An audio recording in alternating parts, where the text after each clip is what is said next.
The whisper in the café. Officer Mark Reynolds settled into his usual corner booth at the Rusty Spoon Café, a quaint little spot tucked in a quiet part of Edgewood. Known for its warm ambience and friendly staff, the café had always been Mark's refuge after a long day of patrolling the streets. The smell of freshly brewed coffee mixed with the soft hum of conversation made it a haven from the chaos of his work.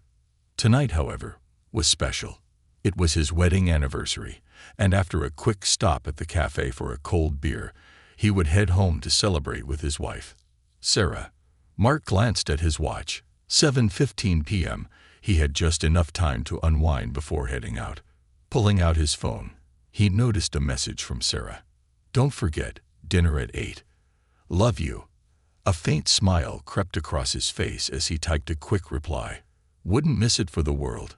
Love you too." As he tucked the phone back into his pocket, the waitress, Emily, appeared with his beer. "Rough day, officer?"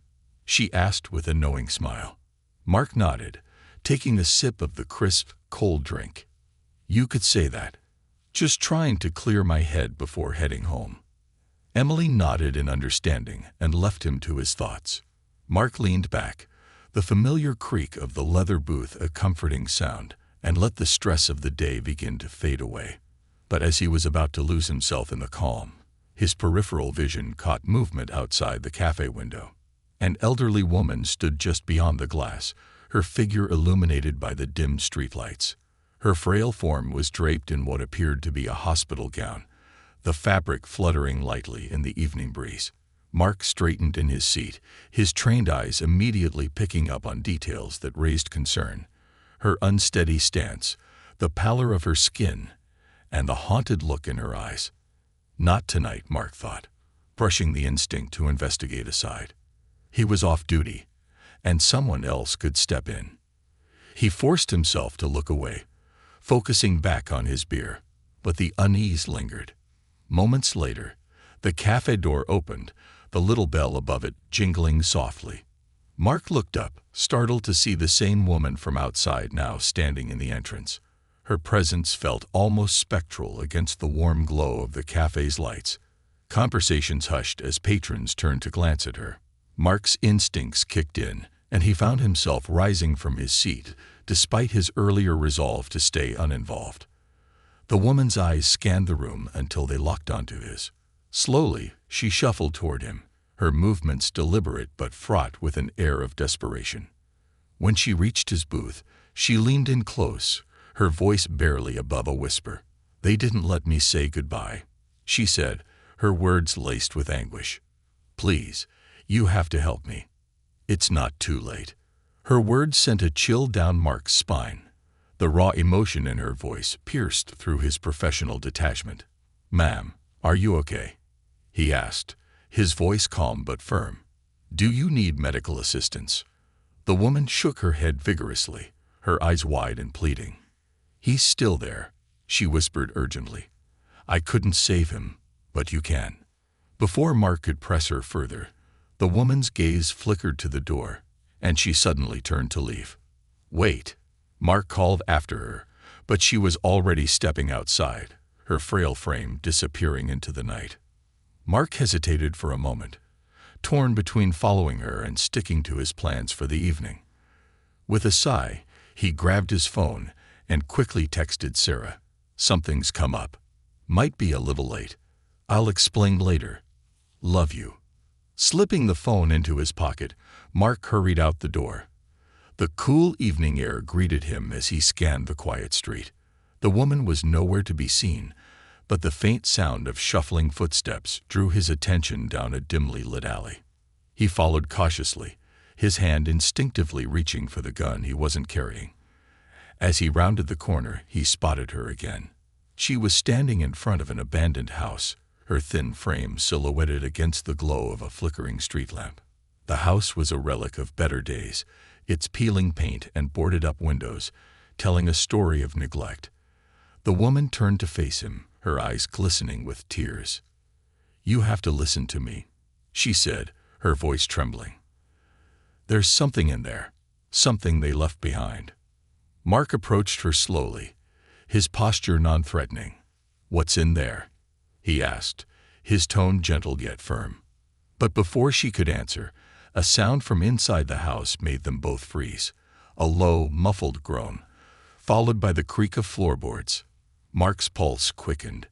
"Stay here," he instructed the woman, his voice steady despite the growing tension in his chest. "I'm going to check it out." "No," she cried, clutching his arm with surprising strength. "You don't understand.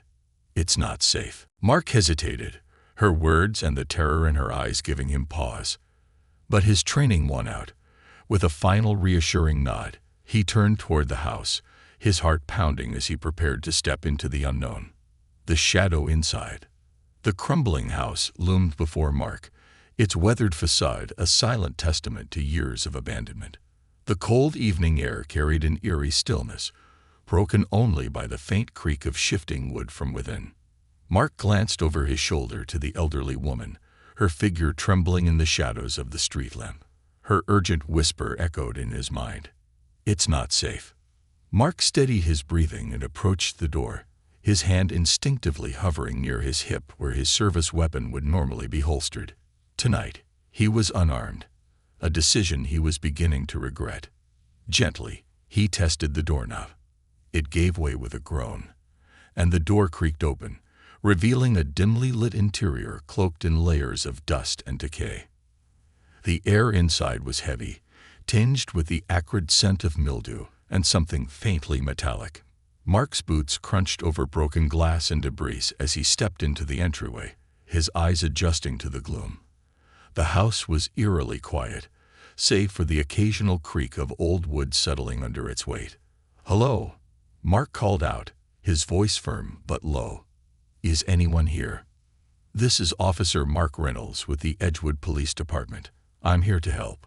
The silence that followed was deafening. Mark moved deeper into the house, his senses on high alert. The faint light from the street lamp outside barely penetrated the interior, casting long, jagged shadows across the walls. Furniture lay overturned and shattered, a testament to the chaos that had once gripped this space. Faded family photographs adorned the walls, their glass frames cracked and dust-covered. He paused to examine one. A smiling man, woman, and young boy. The boy couldn't have been older than 10. Was this her family? Suddenly, a faint noise broke the silence, a soft, rhythmic tapping coming from upstairs.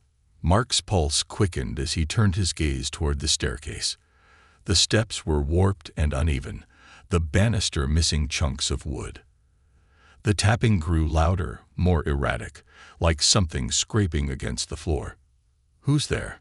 Mark called again, his voice echoing through the hollow house. There was no response, only the continued tapping. He ascended the stairs cautiously, each step eliciting a groan from the old wood. As he reached the landing, he was struck by the oppressive darkness that seemed to swallow the upper floor. He reached for his phone, activating the flashlight feature, and the narrow beam of light cut through the blackness. The tapping stopped. Mark froze, his breath catching in his throat. The sudden silence felt louder than the noise had been, pressing against his ears. Slowly, he swept the light across the hallway, revealing peeling wallpaper, more broken furniture, and doors ajar. At the far end of the hall, one door stood closed, its surface marred by deep scratches. The metallic smell grew stronger as he approached the door, his flashlight beam trembling slightly in his hand. Something about the scratches made his skin crawl. They were jagged, uneven, as though made by a desperate, frantic hand. He paused in front of the door, his heart pounding. "Whoever's in there, I need you to come out slowly," Mark commanded, his voice firm but edged with unease. "I'm here to help." No response. He reached out, gripping the doorknob, and turned it slowly. The door creaked open, revealing a small bedroom frozen in time. The air was stifling, the metallic scent almost overwhelming now. Dust covered every surface, from the child's bed to the small desk in the corner. A broken lamp lay on the floor, its shattered bulb glinting in the beam of his flashlight. And then Mark saw it. In the corner of the room, hunched over and barely visible in the dim light, was a figure. Its back was to him, the shoulders rising and falling in uneven, shallow breaths. The faint tapping noise resumed. Mark realized it was the sound of fingernails scraping against the wooden floor.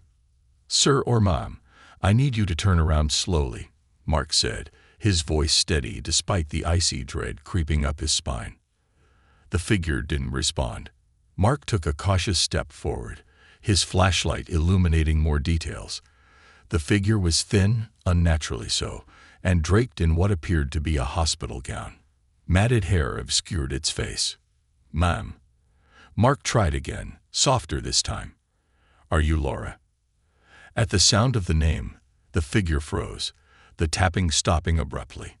Slowly, it began to turn, its movements jerky and unnatural. Mark's flashlight beam caught the hollow, sunken eyes of the elderly woman from earlier. It was Laura, but something was wrong. Her face was a mask of anguish and terror, her lips moving soundlessly, as though she were trying to speak but couldn't find the words. Her eyes darted past Mark, as if seeing something he couldn't. Then, with a sudden burst of energy, she lunged toward him, her frail hands grasping at his uniform. "Help him," she rasped, her voice raw and desperate. "He's trapped. I couldn't get him out." Mark caught her by the shoulders, trying to steady her without hurting her. "Laura, calm down," he said, his voice firm. "Who's trapped? What's going on?" But Laura didn't seem to hear him. Her gaze remained fixed on something beyond him, her eyes wide with terror. "He's here," she whispered. "He's here, but they won't let him leave." Mark's grip on her tightened slightly as he tried to get through to her. "Laura, listen to me. You're safe now. No one is trapped. We'll get you the help you need."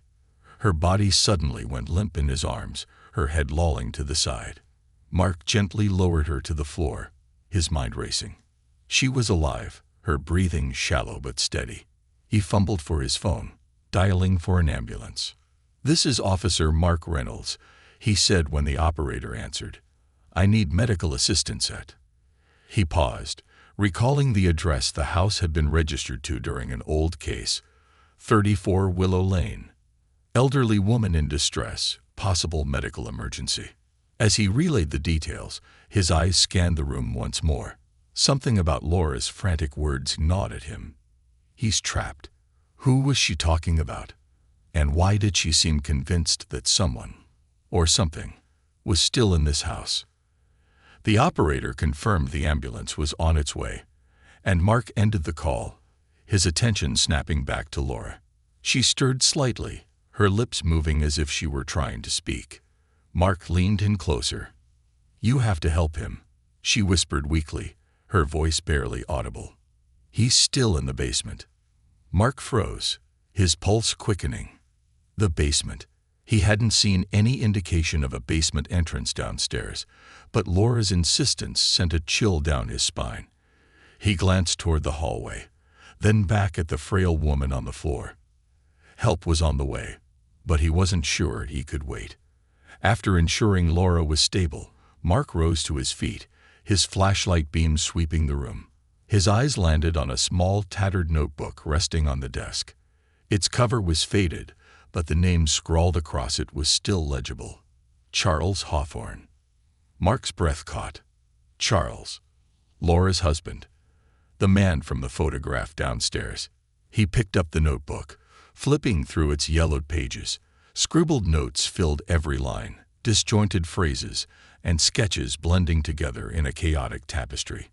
But one entry stood out, written in bold, uneven letters. "Trapped beneath. Screams in the dark. Can't escape." Mark's heart pounded as he closed the notebook, his resolve solidifying. He had to find the basement. Whatever Laura and Charles had been dealing with, it was clear this house held more secrets than he'd anticipated. Secrets beneath the floorboards. Mark clutched the notebook in his hand, its pages trembling slightly as he turned toward the hallway. Laura's words haunted him. He's still in the basement.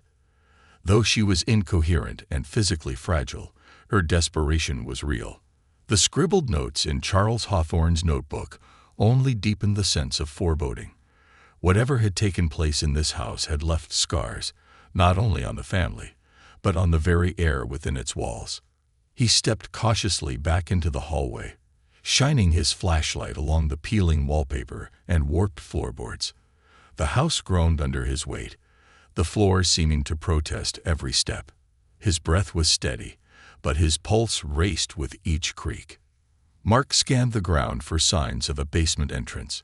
Most older houses had cellars, and this one, with its disrepair and history, was unlikely to be an exception. His flashlight's beam caught a faint scuff mark near the base of the stairs, an almost imperceptible trail leading toward a narrow door he hadn't noticed earlier. It was recessed into the wall, partially hidden behind a heavy wooden cabinet tipped at an odd angle. He approached the cabinet, its weight daunting despite its precarious lean. Mark braced himself and gave it a strong shove. The wood screeched against the floor as it moved, revealing the narrow door behind it. The door itself was old, the paint chipped and faded, with a rusted iron handle that seemed to have been untouched for years. Mark hesitated, his hand hovering over the handle. His training screamed at him to call for backup. Going into an unknown space unarmed was a recipe for disaster. But the urgency in Laura's voice, her insistence that someone was trapped, compelled him to act. He couldn't shake the image of her frail hand clutching his arm, her eyes wide with fear. He tried the handle. It resisted at first, but gave way with a groan, revealing a steep staircase descending into darkness. The air that rushed out was damp and cold, carrying the faint stench of mildew and something metallic. Blood, perhaps, or rust. Mark adjusted his flashlight and began his descent, his steps slow and deliberate. The staircase creaked under his weight, the sound unnaturally loud in the silence. The walls on either side were close, their surfaces rough and uneven. The further down he went, the more oppressive the air became, thick and suffocating. At the bottom of the stairs, his flashlight revealed a low-ceilinged basement cluttered with old furniture, boxes, and tools. Cobwebs stretched between the beams, glinting like silver threads in the light. The metallic smell was stronger here, and Mark's stomach churned as he took a cautious step forward. "Hello," he called out, his voice cutting through the thick silence. The only response was the faint drip of water somewhere in the shadows. He swept his flashlight across the room, illuminating the cluttered space piece by piece. Old toys lay scattered on the floor, their colors faded with time. A rocking chair sat in one corner, its seat worn and frayed. But it was the far wall that caught his attention. There, against the cold stone, stood a heavy metal cabinet with its doors slightly ajar. The edges of the doors were warped, as though they had been forced open, and then hastily closed again. Mark's pulse quickened as he approached. As he neared the cabinet, the air grew colder, biting at his skin. His flashlight beam wavered as he reached out to pull the doors open. The hinges groaned in protest, revealing the contents within. Nothing. The cabinet was empty save for a few scraps of paper, yellowed and crumbling with age. Mark picked one up, his fingers brushing against the brittle edges. The words scrawled across the page sent a chill down his spine. "Keep him quiet. No one can know." Mark's throat tightened as he scanned the other scraps of paper, each one containing fragmented notes that made his skin crawl. "Don't open the hatch. He's still watching. I hear him at night." Beneath the scraps was a faded photograph, its edges curling from age. Mark held it up to the light. It was a family portrait, the same one he'd seen upstairs. Charles, Laura, and a boy. Jason, presumably. But this time, the boy's eyes were crossed out, with thick, angry marks. A shiver ran down Mark's spine as the sound of a faint whisper reached his ears. He froze, his flashlight darting toward the source. The whisper was barely audible, like the rustling of leaves in the wind, but it carried a distinct rhythm, a voice. "Help me."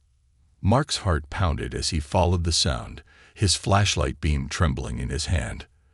The whisper seemed to come from beneath the floor, growing louder as he approached the center of the room. There, he noticed a large rug partially covering the ground.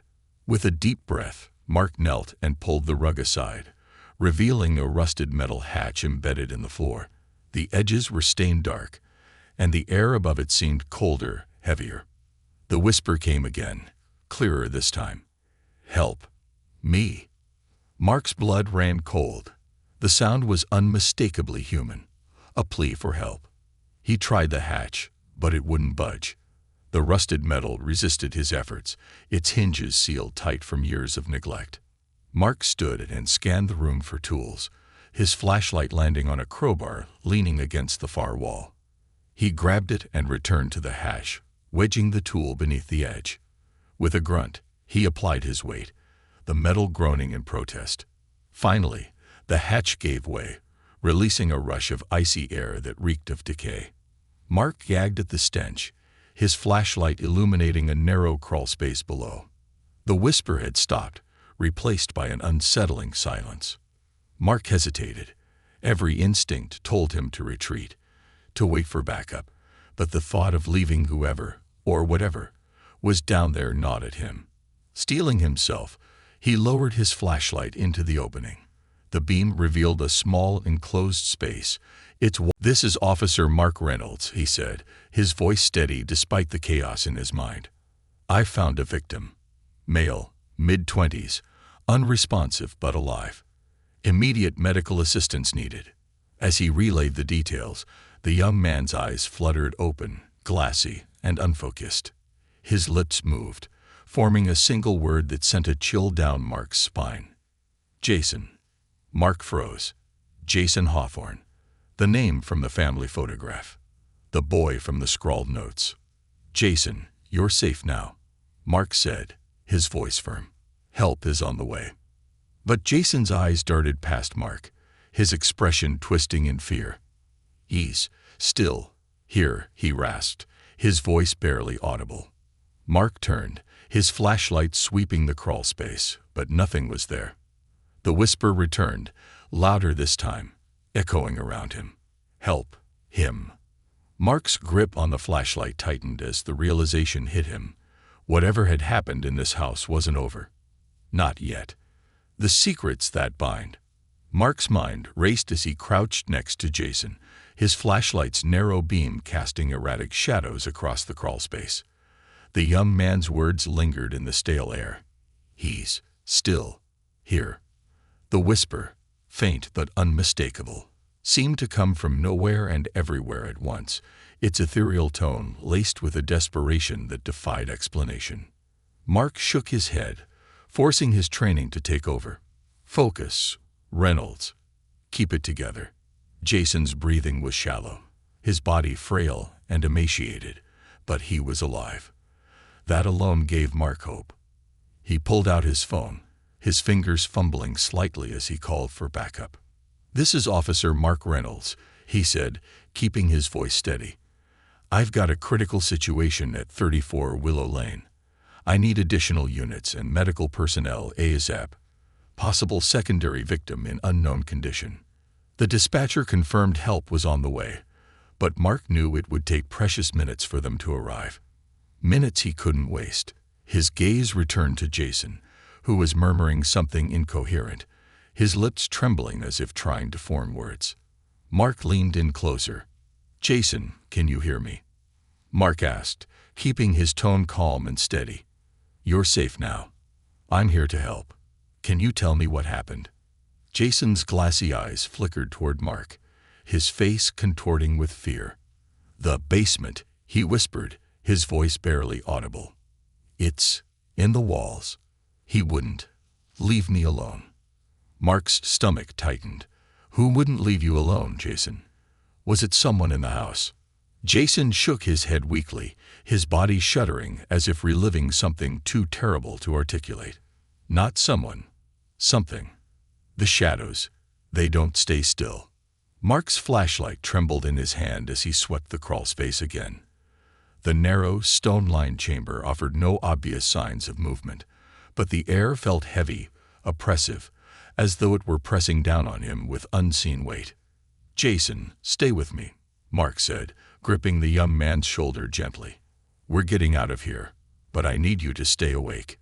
Can you tell me if anyone else is in the house?" Jason's lips moved, but no sound came out. His head lolled to the side, and his breathing slowed further. Mark's pulse quickened. "Stay awake, kid. Don't give up on me."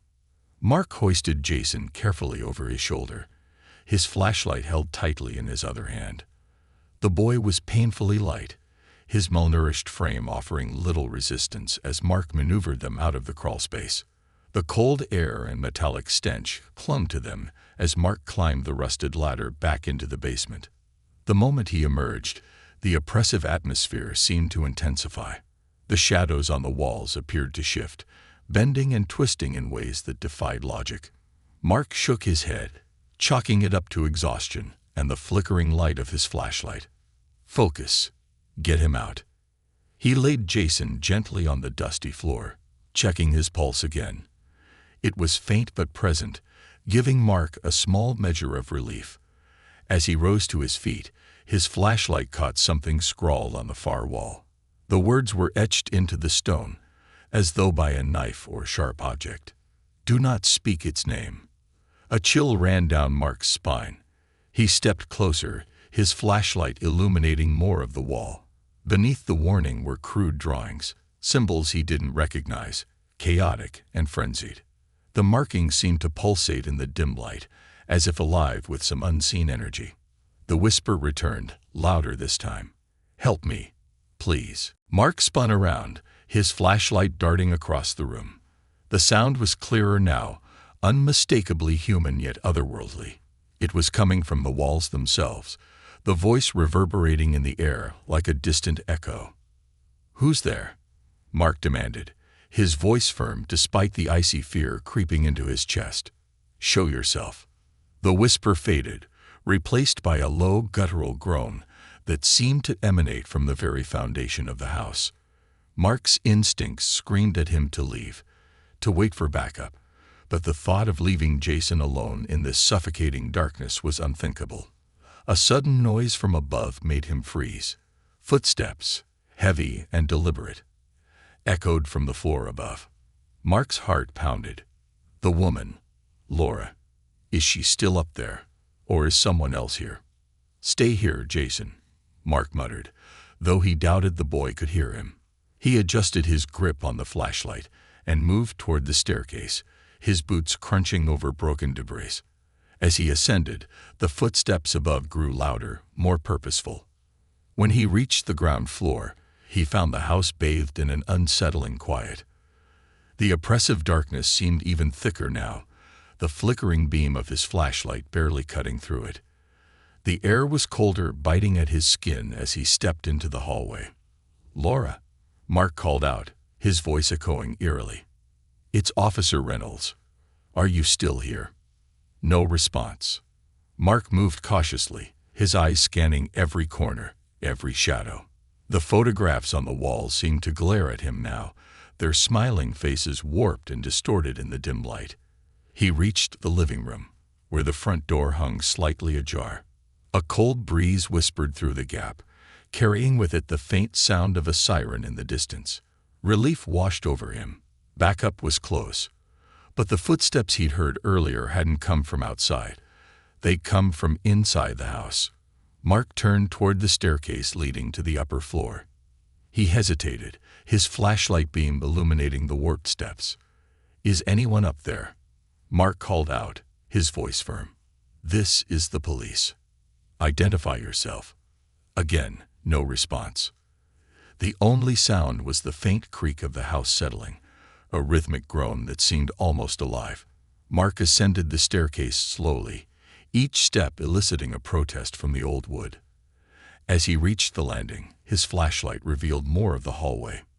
The door to one of the bedrooms stood slightly ajar, its surface marred by deep scratches.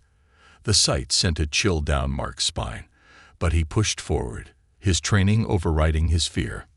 He nudged the door open with his foot, his flashlight revealing the same room he'd seen earlier. The child's bed was untouched, the toys scattered across the floor as though frozen in time. But now, something was different. The rocking chair in the corner was moving. Mark's breath caught as he trained his flashlight on the chair. It creaked back and forth, its motion slow and deliberate. There was no wind, no visible force pushing it. He stepped closer, his muscles tense, his mind racing. "Who's there?" he demanded, his voice firm. The rocking stopped. The whisper returned, louder than ever, echoing through the room like a sinister chant. "Help me! Help me! Help me!" Mark's flashlight flickered, plunging the room into brief darkness. When the beam returned, the chair was empty, the room deathly still. Mark's grip tightened on the flashlight as he backed away, his instincts screaming at him to leave. But before he could retreat, a new sound emerged, a low guttural laugh, resonating from deep within the house. It was a sound that didn't belong, a sound that froze Mark to the core. The laugh faded, replaced by silence. Mark stumbled out of the room, his heart racing as he descended the stairs. He had to get Jason out of here. Whatever secrets this house held, they were beyond anything he could face alone. The sirens outside grew louder, their wailing a lifeline in the suffocating darkness. As Mark reached the basement, he found Jason still lying where he'd left him. The boy's eyes fluttered open briefly, his lips forming a single word: "Run." Mark didn't need to be told twice. He hoisted Jason over his shoulder and made his way to the front door. The cool night air hit him like a wave as he stepped outside, the flashing lights of an approaching ambulance and police cars cutting through the darkness. Backup had arrived, but Mark knew the real battle was far from over. The secrets of the Hawthorne house were still buried, waiting for someone brave or foolish enough to unearth them. The depth of shadows. Mark stumbled into the crisp night air, Jason's frail body draped over his shoulder like a broken doll. The flashing lights of the arriving ambulance and police cruisers were a welcome sight against the suffocating darkness of the Hawthorne house. Their rhythmic flashes illuminated the weathered facade of the building, each pulse seeming to draw more shadows from its cracks. Paramedics rushed toward him as he laid Jason gently on the ground. "He's alive," Mark said, his voice steady but tinged with urgency. "But barely. Malnourished and possibly dehydrated. He needs immediate care." The paramedics moved with practiced efficiency, stabilizing Jason and preparing him for transport. Mark stepped back, his chest heaving from exertion and adrenaline, as two uniformed officers approached. The first, Officer Carla Miller, was a seasoned cop with sharp eyes and an even sharper instinct. The second, Officer Nate Harris, was younger, newer to the force but eager to prove himself. "What's the situation, Reynolds?" Carla asked, her tone professional but concerned as her gaze flicked between the house and the ambulance. Mark took a moment to steady himself before answering. "The house belongs to the Hawthorne family. Laura Hawthorne, an elderly woman I encountered earlier, mentioned something about someone being trapped in the basement. I found Jason down there, her son. Alive, but in rough shape." Carla's brow furrowed. "And the woman, Laura?" Mark shook his head, glancing back at the house. "She wasn't inside when I went back up. Either she left, or something else is going on." Nate frowned, his hand resting nervously on his holstered weapon. "You said something else. What do you mean by that?" Mark hesitated, unsure of how to articulate what he had experienced. The whispers, the laughter, the oppressive air. How could he explain those things without sounding unhinged? "There's something wrong with that house," he finally said, his voice lower. "I can't explain it, but you'll feel it the moment you step inside." Carla and Nate exchanged a glance, skepticism and concern flickering in their expressions. "We'll secure the premises," Carla said, gesturing toward the house. "You did the right thing calling this in. Go get checked out by the medics." Mark nodded, though he didn't move. His eyes remained fixed on the house as Carla and Nate approached, their flashlights slicing through the darkness. Something about the way the house stood, silent and brooding, made his skin crawl. It was as if the building itself were alive, watching, waiting. The paramedics loaded Jason into the ambulance, their murmured voices carrying over the sound of the idling engine. Mark caught snippets. Severe malnutrition, dehydration, signs of prolonged confinement. Guilt gnawed at him. Jason's condition was dire, and he had been trapped in that crawl space for God knows how long. How many people had passed by this house, unaware of the horrors inside? Officer Reynolds, a soft voice broke through his thoughts. He turned to see one of the paramedics, a young woman with kind eyes. "You should let us check you out too. You look pale." "I'm fine," Mark replied, though he wasn't sure if it was true. His pulse still raced, and his skin felt clammy. "Just make sure the kid's okay." The paramedic nodded and returned to her team. Mark stood rooted in place, watching as the ambulance pulled away, its sirens fading into the distance. The other officers had begun to cordon off the area, their radios crackling with updates. Yet Mark's focus remained on the house. The door, still slightly ajar, seemed to beckon him. Inside, Carla and Nate moved cautiously, their flashlights revealing more of the house's decay. The living room was cluttered with broken furniture and scattered debris, the air heavy with the smell of mildew and rust. Nate wrinkled his nose. "Place feels like it's been abandoned for years." Carla nodded, her flashlight sweeping across the walls. Her eyes narrowed as she noticed the scratched surface of the door leading to the basement. "Looks like someone was desperate to get down there." "You think it's safe?" Nate asked, his voice tinged with unease. Carla gave him a look. "If it were safe, we wouldn't be here." The two officers descended the staircase, the old wood groaning beneath their weight. As they reached the basement, their flashlights illuminated the room Mark had described. The furniture, the rusted tools, the faint smell of decay, it all matched his account. But it was the symbols on the far wall that made Carla pause. She approached cautiously, her flashlight revealing the erratic scrawls and carvings. "What the hell is this?" she murmured, tracing one of the markings with her fingers. Nate joined her, his expression uneasy. "Some kind of cult stuff." Carla didn't answer immediately. The symbols were crude, almost childlike in their execution, yet there was a deliberate pattern to them. At the center of the wall was a single phrase, carved deeper than the rest. "Do not speak its name." "Whatever it is, it's not recent," Carla said finally. "Looks like it's been here for years."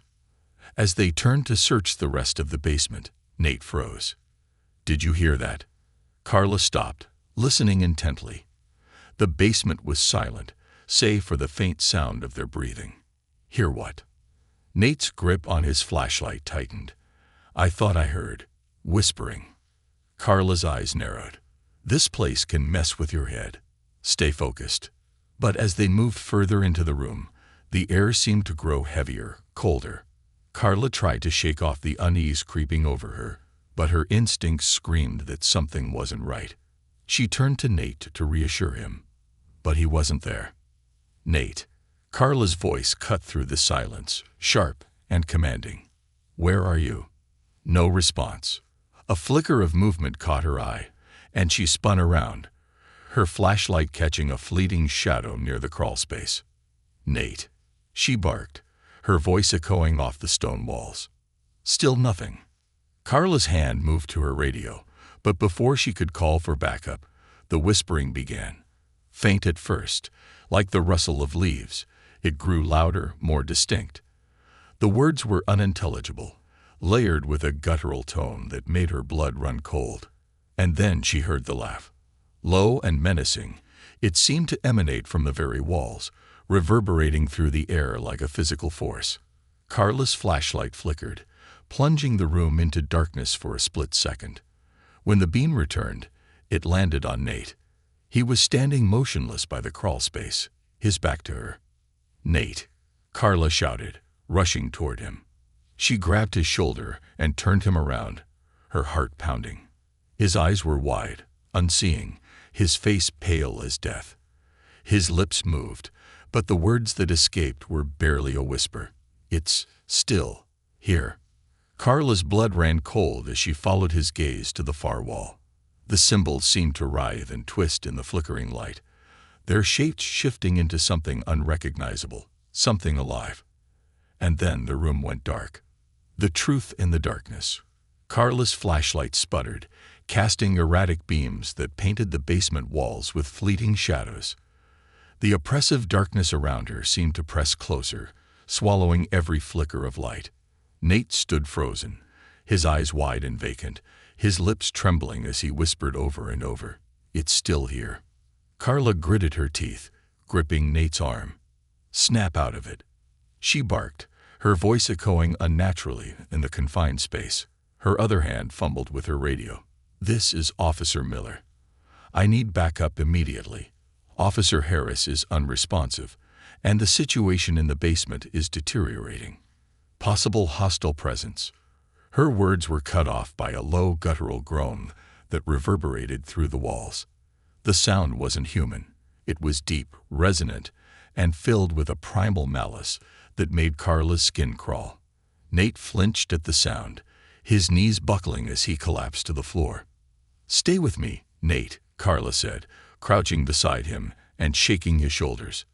"You're okay. Focus on my voice." Nate's head jerked toward her, his unfocused eyes locking onto hers. His voice was barely a whisper, each word trembling with fear. "It doesn't want us here. It doesn't let go." Carla glanced around, her flashlight finally stabilizing as she swept the room. The markings on the wall seemed to shift in the light, their jagged lines twisting into grotesque forms that defied logic. She forced herself to look away, her gut telling her that acknowledging them would only worsen the situation. "We're leaving," Carla said firmly, hooking her arm under Nate's and pulling him to his feet. "We're getting out of here now." But as they moved toward the staircase, the groaning sound returned, louder and closer this time. Carla froze, her hand instinctively moving to her holstered weapon. The air grew impossibly heavy, each breath a struggle as the temperature plummeted. And then it appeared. Emerging from the shadows at the far end of the room was a figure. At first, it was just a distortion in the air, a ripple that made the space around it blur. But as Carla stared, the figure took form, tall and impossibly thin, its limbs elongated and unnatural. Its face was a void, an absence of features that made its presence all the more horrifying. Carla's grip tightened on Nate, who whimpered as the figure began to move. Its movements were slow, deliberate, yet disjointed, as if it were piecing itself together with every step. The groaning sound deepened, vibrating through the very foundation of the house. "Go," Carla shouted, shoving Nate toward the stairs. "Run." Nate stumbled forward, his legs barely supporting him as he scrambled up the steps. Carla backed toward the staircase, her flashlight trained on the entity. It didn't hurry, didn't lunge. It merely advanced, its featureless face fixed on her. The oppressive air seemed to hum with energy, the symbols on the walls pulsing faintly. Carla reached the stairs, her heart pounding as she turned to follow Nate. But as she ascended, she felt a force tug at her, a pull that sent her sprawling forward. She caught herself on the banister, her flashlight clattering to the ground below. The groaning grew deafening, the very walls trembling as if the house itself were alive. Carla gritted her teeth and scrambled up the stairs, grabbing Nate by the arm as they burst into the ground floor. Mark stood outside, his gaze locked on the front door. The backup team was just arriving, 2 more officers exiting their cruiser with weapons drawn. But the sight of Carla and Nate stumbling out of the house, their faces pale with terror, sent a wave of alarm through him. "What happened?" Mark demanded, rushing to them. Carla shook her head, her breathing ragged. "Something's wrong in there," she said, her voice shaky. "It's not just a house, it's something else, something alive." Nate collapsed onto the grass, his hands trembling as he covered his face. "We weren't supposed to go down there," he muttered. "We weren't supposed to see it." Mark glanced back at the house. The once oppressive aura seemed to bleed out into the night, the shadows on the windows darker than they should have been. The officers who had arrived as backup hesitated, their hands gripping their flashlights and weapons tightly. "We need to secure the scene," one of them said, his voice unsure. "Whatever's in there." "It's not something we can handle," Carla interrupted, her tone firm despite her trembling. This isn't a crime scene. It's something else. Mark looked at Carla, her normally stoic demeanor replaced with raw fear. He turned his gaze back to the house, his instincts warring with his logic. "What are you dealing with, Reynolds?" As dawn broke, the house on Willow Lane was surrounded by police tape. The area had been cordoned off, but no one dared to re-enter. Jason, now in stable condition at the hospital, had provided little insight into what had transpired inside. He spoke only of the thing in the shadows, and the whispers that never stopped. Laura Hawthorne remained missing, her whereabouts unknown. Mark couldn't shake the image of her frail form and her haunting plea. "You have to help him." Whether she had fled or succumbed to whatever force inhabited the house, no one could say. Reports were filed, but nothing conclusive was determined. The symbols in the basement defied analysis, their origins unknown. Specialists brought in to examine the site left baffled, their only recommendation being to seal the house permanently. But Mark knew the truth. Some places hold more than memories. They hold the weight of everything left unresolved. The Hawthorne house wasn't just a structure. It was a vessel for something darker, something hungry. As he stood outside the hospital, watching the sunrise, Mark's phone buzzed with a text from Sarah. "Are you okay? You never came home." He stared at the screen for a moment before typing back. "I'm coming home now. We need to talk." He pocketed his phone and looked out at the horizon, the first rays of light banishing the lingering shadows. For now. But as he climbed into his car and drove away, he couldn't help but feel that whatever lurked in the darkness of 34 Willow Lane wasn't finished. Not yet. The final shadows. Mark sat in his car, gripping the steering wheel tightly as the hospital faded in his rearview mirror. The morning light streamed through the windshield, but it did little to erase the weight of the night's events. His mind churned with fragments of what he had seen and heard. Laura's plea, Jason's cryptic words, the oppressive presence in the basement. He pulled into his driveway, the familiar sight of his modest home, offering a fleeting sense of comfort. Sarah was waiting for him at the door, her expression a mix of concern and relief. As he stepped out of the car, she rushed toward him, wrapping him in a tight embrace. "You look exhausted," she said, her voice soft. "What happened? You didn't come home." Mark hesitated, unsure of how to explain. "It's complicated," he began, his voice heavy. "I can't go into detail right now, but it's not over, Sarah. There's something wrong with that house, something I can't explain." Sarah pulled back, studying his face. "You're scaring me, Mark. What do you mean?" Mark shook his head, running a hand through his hair. "I don't know how to describe it. It's like the house is alive. There's something evil about it." Sarah's brow furrowed, and she glanced toward the living room. "Maybe you should sit down and get some rest. You've been through a lot." Mark nodded reluctantly and followed her inside, but even as he settled onto the couch, his mind refused to rest. Laura's voice echoed in his thoughts. "He's still here." Later that day, Mark received a call from Officer Carla Miller. Her voice was steady, but he could hear the tension beneath it. "Reynolds, I thought you'd want to know. We're sealing off the house. The higher-ups don't want anyone else going in." Mark's jaw tightened. "That's probably for the best." "There's more," Carla continued. "We've been trying to locate Laura Hawthorne. Neighbors said she was seen wandering near the woods behind the house early this morning. Search teams are combing the area, but so far, no sign of her." Mark's chest tightened. "Keep me updated," he said before ending the call. He sat in silence for a long moment, staring at the phone in his hand. He couldn't shake the feeling that Laura was still connected to the house, that whatever was inside wouldn't rest until it had her, or perhaps until she had finished what she believed was her responsibility. That evening, Mark found himself unable to stay away. Against his better judgment, he drove back to Willow Lane. The house stood as it had before, silent and brooding, now surrounded by yellow police tape. A lone officer stood guard near the driveway, his presence more symbolic than practical. Mark approached, flashing his badge. "I need to take one last look," he said. The officer hesitated but eventually nodded, stepping aside.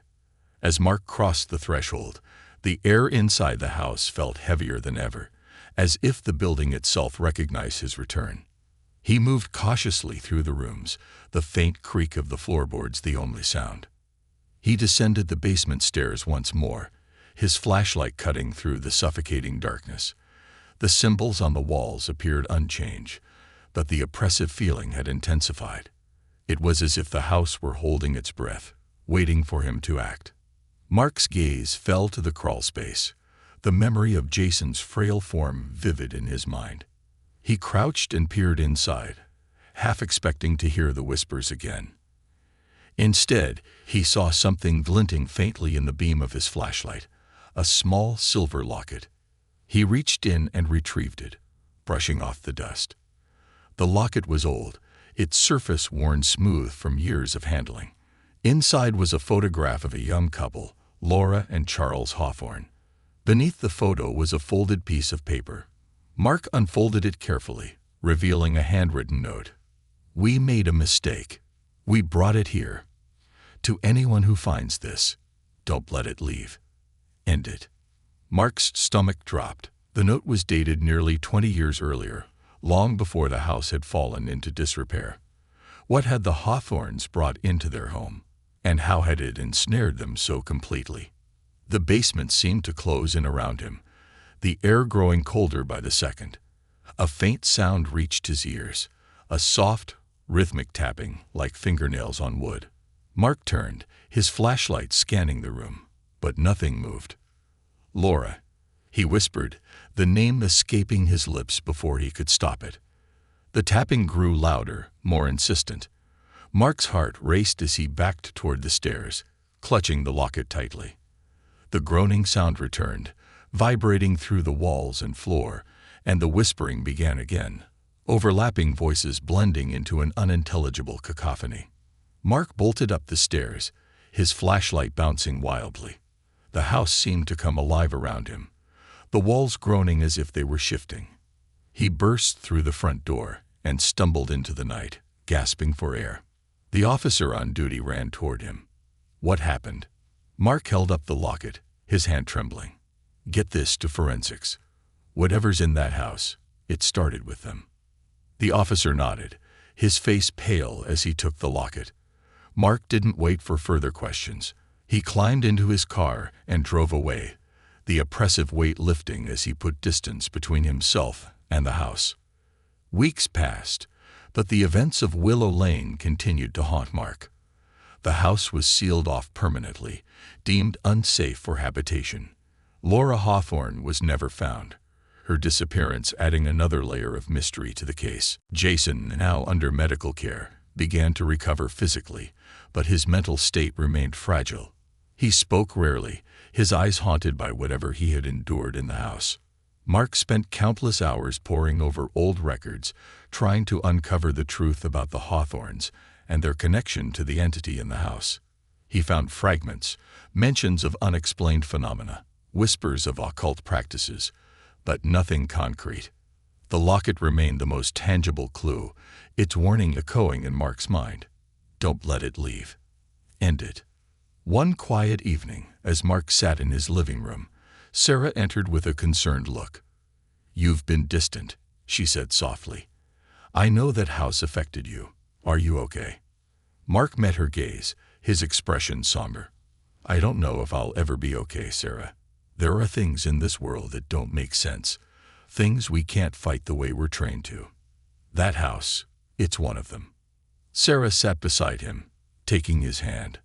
"Whatever it is, you're not facing it alone." Mark nodded, squeezing her hand. But as he stared out the window, the shadows beyond seemed to shift unnaturally, as though watching, waiting. He knew the battle wasn't truly over. Somewhere, in the depths of 34 Willow Lane, the darkness still stirred, and it was patient.